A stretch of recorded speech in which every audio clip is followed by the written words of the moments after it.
Our next topic is frame of reference, and let us see its definition.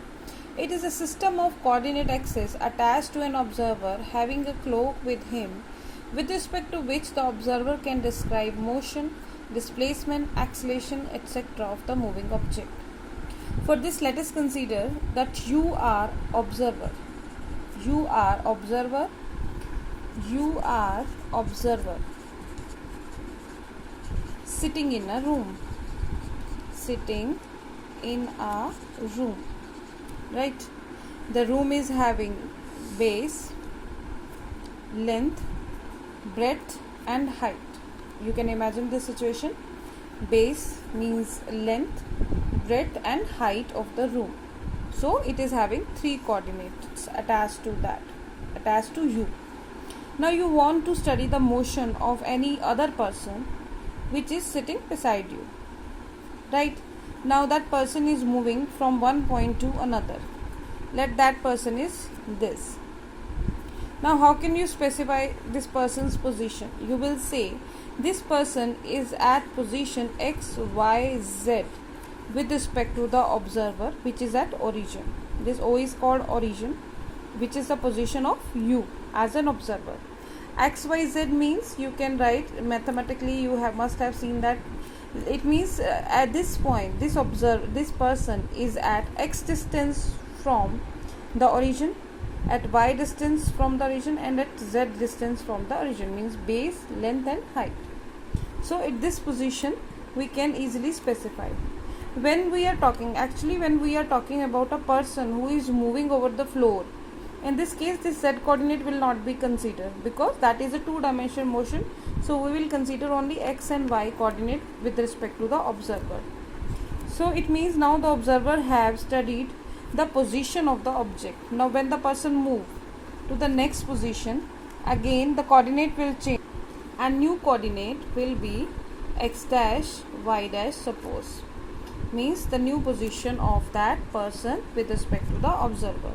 So now again when it is moving, its X and Y coordinates are changing. So clearly the person is changing its position with respect to observer, and that is measured with respect to these reference positions X and Y coordinates.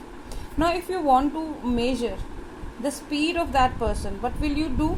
You will have a watch in your hand, and while measuring their position coordinates, you will start the stopwatch and start measuring the time also. Since you have measured the distance as well as time, so you can easily measure the speed of that person. It means this X, Y or the dimensions of that room are basically acting as a frame of reference for you, and you are measuring the motion, displacement, acceleration of that person which is moving with respect to you. So such set of coordinate system which is used to describe completely the motion, displacement, acceleration of the person is called the frame of reference. Frame of reference are two types: inertial frame of reference,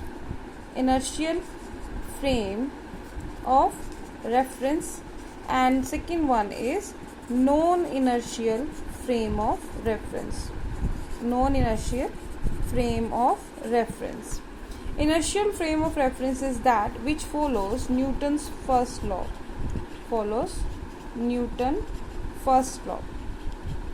Means it basically deals with the study of the object which are either at rest or are moving with the uniform motion. Right?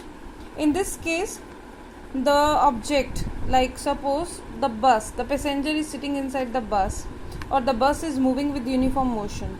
In such situation, that reference points associated with the observer are called the inertial frame of reference. And non-inertial frame of reference means which does not hold the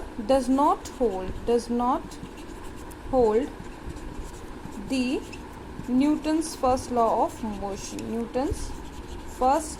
of motion.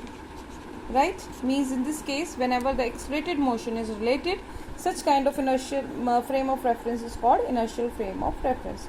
For example, since we know that Earth is revolving and also it is rotating about its own axis. So its velocity is continuously changing. Since velocity is changing, so it is having the accelerated motion.